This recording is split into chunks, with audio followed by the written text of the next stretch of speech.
बिस्मिल्लाहिर्रहमानिर्रहीम। स्टूडेंट, आज का जो हमारा टॉपिक है टाइम वैल्यू ऑफ मनी का एक टॉपिक है एनओटी। तो एनओटी क्या होती है, सबसे पहले आप ये समझ लें। एनओटी का मतलब होता है same amount per period per year each year, या इसको कहा जाता है cash flow of same amount per period is called annuity. Annuity दो तरह की होती है, एक होती है ऑर्डिनरी। ऑर्डिनरी का मतलब जब आपका cash flow and of each period हो, और एक आपकी एनओटी होती है ड्यू, जब आपका cash flow at the beginning of each period हो। मतलब एंड टू एंड चल रहे हो। अब ड्यू जो है, थोड़ी सी इसको समझने की ज़रूरत है कि ड्यू आमतौर पे जो इसकी आइडेंटिफिकेशन होती है वो होती है बिगिनिंग से, लेकिन ड्यू का यहाँ पे मतलब होता है इजाफी, एडिशनल, मार्जिनल, यानी कि कमी बेशी। मतलब कि कैश फ्लो अगर 5 साल का है तो साल 4 है, या कैश फ्लो अगर 5 साल तक है तो इंटरेस्ट या एक इजाफी पीरियड आपका, तो उसको हम ड्यू कहते हैं। वैसे सिंपल निशानी इसकी ये होती है कि अगर हर साल के शुरू में हो तो इसको ड्यू कहते हैं, और इसकी फ्यूचर वैल्यू मालूम करनी है तो साल के एंड में करनी हो किसी भी पर्टिकुलर ईयर के। मिसाल के तौर पे आपने 1 से लेकर 5 साल तक हर साल के शुरू में डिपॉजिट कराया, लेकिन फ्यूचर वैल्यू आप आखिरी साल के एंड में मालूम करना चाहते हैं। फिर आखिरी साल के बिगनिंग में आपका आखिरी डिपॉजिट होगा, लेकिन फ्यूचर वैल्यू आप आखिरी साल के एंड में मालूम करना चाहते हैं, तो वहाँ पे एक इजाफी साल आपको मिल जाता है। तो जहाँ पे भी इजाफी साल होगा वहाँ पे इसका मतलब है ड्यू वाला मेथड जो होगा, तरीका जो होगा वो अप्लाई होगा। अब एनओटी का ताल्लुक टोटल वैल्यू के साथ होता है। वो टोटल वैल्यू फ्यूचर की भी हो सकती है और प्रेजेंट की भी हो सकती है। अब यहाँ पे कुछ आप डिनोशंस देख लें। ए या पीएमटी, इससे मुराद होता है अमाउंट ऑफ एनओटी, चाहे वो ड्यू वाले तरीके वाली हो या ड्यू के तहत हो या ऑर्डिनरी। अमाउंट ऑफ एनओटी को हम ए से डिनोट करते हैं या पीएमटी से। फिर आपका यहाँ पे n number of period, number of year नहीं, नंबर ऑफ़ पीरियड का हम इस्तेमाल करते हैं। उसी तरह आर या आई इंटरेस्ट रेट होता है। उसी तरह आपकी प्रेजेंट वैल्यू एनओटी ऑर्डिनरी निकल सकती है, पीवीए इसको हम कहते हैं, प्रेजेंट वैल्यू ऑर्डिनरी एनओटी। फिर इसके तहत पीवीएडी, इसका मतलब होता है प्रेजेंट वैल्यू एनओटी ड्यू।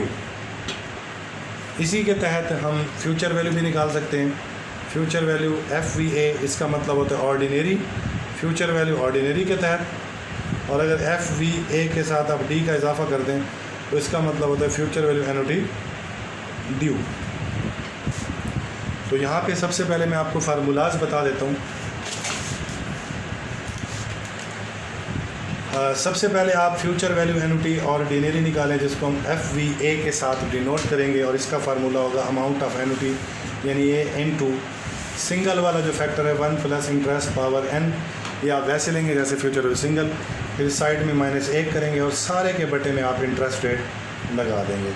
इसी तरह अगर आपने फ्यूचर वैल्यू एनओटी ड्यू निकालनी है तो उसके 2 तरीके हैं। एक, इस सवाल का जो अगर ये फार्मूला है, आप इसका जो है ना आंसर यूज़ करें और इसको 1 प्लस आई के साथ जो है ना वो ज़र्ब करें। दूसरा तरीका ये है कि आप मुकम्मल एक फ़ार्मूला लगाएं, इस फार्मूले को यहाँ तक रिपीट करें और इसी फार्मूले के साथ 1 प्लस इंटरेस्ट का जो है ना वो इजाफा कर दें। इसी तरह मैं इसको सॉल्व कर देता हूँ। मिसाल के तौर पे मिस्टर इरफान, एक सवाल बना रहा हूँ, deposited $1000 at the end of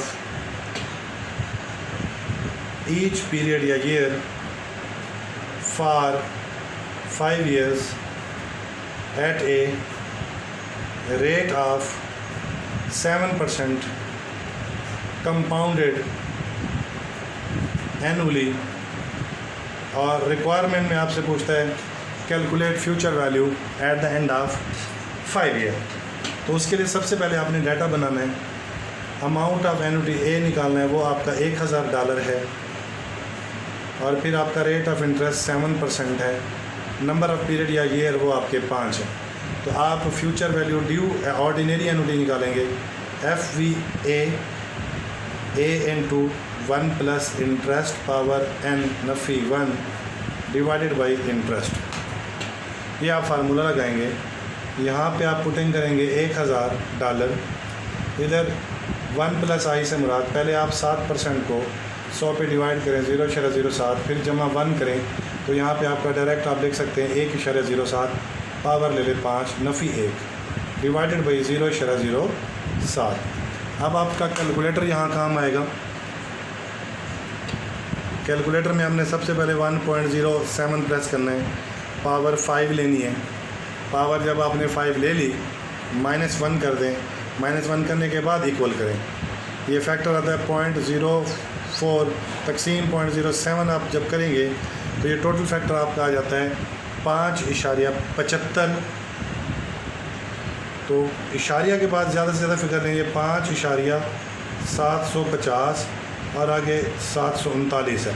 तो वैसे 4 फिगर ले सकते हैं, ज़्यादा भी ले सकते हैं, ज़रब इसको कर देंगे 1000 के साथ, तो इस तरह ये आपकी टोटल फ्यूचर वैल्यू हो जाएगी 5750.73। ये था आपका फ्यूचर वैल्यू एनुटी ऑर्डिनरी निकालने का तरीका। अगर यही सवाल हो, सिर्फ वो इतना कह दें कि आपने जो डिपॉजिट कराया है वो हर साल के शुरू में कराया है, लेकिन फ्यूचर वैल्यू आपने 5वें साल के एंड में मालूम करनी है, तो फिर ड्यू वाला फार्मूला आप अप्लाई कर सकते हैं, FVAD। उसका आंसर लेकर 1 प्लस आई के साथ मल्टीप्लाई कर दें, आपकी मर्ज़ी, या पूरा फार्मूला लिख दें, amount of annuity A into 1 plus interest power n -1 divided by interest.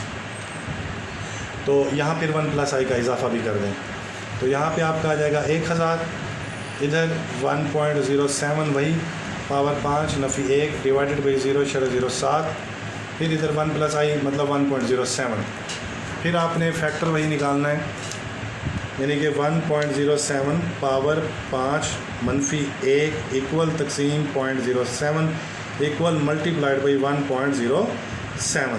तो इस तरह ये फैक्टर ज़्यादा आएगा, ये 6.153290 मल्टीप्लाइड बाई 1000 जब हम करेंगे तो ये जवाब हमारा आ जाता है $6153.29।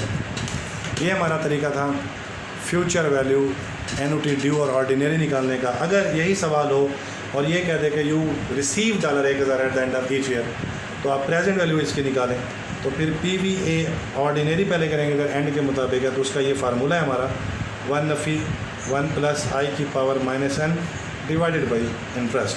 तो सबसे पहले आप यहाँ पे 1000 वही लिख देंगे, इधर 1 नफ़ी इधर 1.07 पावर नफ़ी 5 डिवाइडेड बाई 0.07। मैंने वही सवाल लिया है कि अब हम इसकी प्रेजेंट निकालना चाह रहे हैं, डाटा वही है, हम इन्वेस्ट नहीं कर रहे बल्कि हमने टोटल इन्वेस्ट किया था, उसके बदले हम फ्यूचर में हर साल के एंड में 1000 वसूल कर रहे हैं। तो यहाँ पे कैलकुलेट करने का तरीका होगा 1 नफ़ी 1.07 पावर नफ़ी 5 इक्वल फिर तकसीम 0.07। तो इस तरह ये फैक्टर हमारा 4.1001974 आता है, मल्टीप्लाइड भी 1000 जब करेंगे तो इस तरह ये हमारा जवाब तकरीबन 4100.19 आ जाता है। अगर इसी को हम ड्यू के तहत करें, अगर यही रकम हमें हर साल के शुरू में मिल रही हो, तो ज़ाहिर सी बात है 5 साल हर साल के शुरू में अगर रकम मिल रही हो, तो जब 5वीं रिसीविंग होगी तो वो 5वें साल के शुरू में होगी, इसका मतलब साल 4 होंगे। तो प्रेजेंट में क्या होता है कि इंटरेस्ट की कटौती होती है, तो उधर 1 प्लस आई का इजाफा ये होता है कि हम क्योंकि पावर 5 लेते हैं, वो जो 1 प्लस आई वहाँ पे हम एडिशन करते हैं वो हमारी पावर पर इफ़ेक्ट करता है 4 साल का। तो PVAD अमाउंट ऑफ एनुटी लेते हैं 1 नफ़ी 1 प्लस इंटरेस्ट पावर मनफी का n डिवाइडेड बाई इंटरेस्ट, और इसके साथ भी 1 प्लस आई का इजाफा करेंगे, तो ये हमारे पास आ जाएगा यहाँ पे 1000, इधर 1 नफ़ी 1 पॉइंट वही मैंने रेट सेम लिया हुआ है 7% 0.07, इधर फिर 1 प्लस यानी 1.07 आपका आ जाएगा। इकट्ठा फैक्टर निकालूंगा मैं, सारे को इकट्ठे हल करूंगा मैं। अगर इसको गौर से देखेगा उसी तरह 1 नफ़ी 1.07 पावर नफ़ी 5 इक्वल तकसीम 0.07 इक्वल फिर मल्टीप्लाइड बाई 1.07। तो ये फैक्टर थोड़ा सा बढ़ जाएगा, जिससे हमारा आंसर ऑर्डिनरी के मुकाबले में ज़्यादा निकलेगा। मल्टीप्लाइड भी 1000 करेंगे तो ये हमारा आंसर आ जाता है 4387.21। ये तो समझाने का तरीका था। बाकी जो सवाल हैं बुक वाले, चाहे वो मैनेजरल फाइनेंस है गिटमैन की, चाहे वैन हॉर्न की है या ब्रिंघम की है, तो वो भी मैं साथ साथ हल करता जाऊंगा। और अगर किसी स्टूडेंट को कोई मसला हो तो कमेंट में मुझे वो सवाल नंबर आप भेज देंगे ताकि मैं उसको भी सॉल्व करके वीडियो अपलोड कर दूं।